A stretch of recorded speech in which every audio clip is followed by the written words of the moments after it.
I was originally born in Lima, Peru. I came here when I was 3 years old. With the change in government in Peru from military to democracy.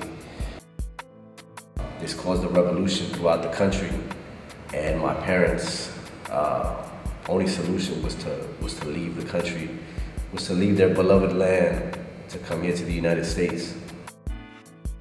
So when we got here, I lived in Sunset Park, Brooklyn. I lived there till I was about 12 years old, and I moved to South Ozone Park, Queens.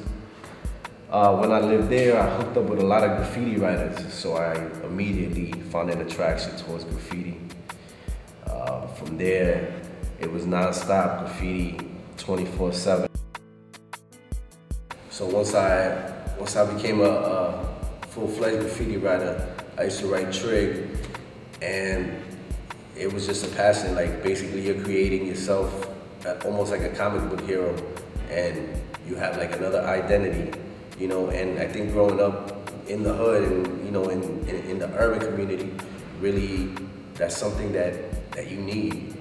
You know, you need a form or a way to kind of boost your self-esteem. So before you knew it, I was running the city, just writing graffiti and really focusing on the bombing aspect of it. It got me into a little bit of trouble, you know, hours and hours of community service, you know, and I was finding a lot of my friends were either getting locked up, thrown in jail. So I joined the military. It was like an easy way out. I was in there for about 6 years. It was a discipline for me. It took a lot because I was running wild, but I think it did me good.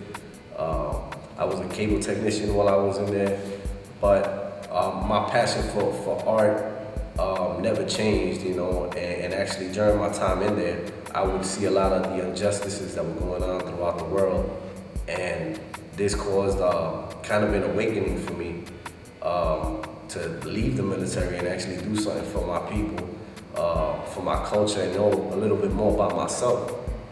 Once I left the military, I moved to Washington, D.C., and I just surrounded myself with a lot of activists and community organizers, and it really took me to another level as far as like who I wanted to be and what I could do, and actually, you know, make myself a better person. After that, I traveled the United States, organizing, hooking up with other people who are like-minded individuals. We created a collective called the Maroon Society. Currently, we have a place here in Elmhurst, Queens. Maroon Society, a solid foundation of just people who are trying to better themselves, better their culture, and better their people. I'm currently enrolled at LaGuardia Community College, studying new media studies to learn the graphics, the film editing, and just make myself a little more full circle.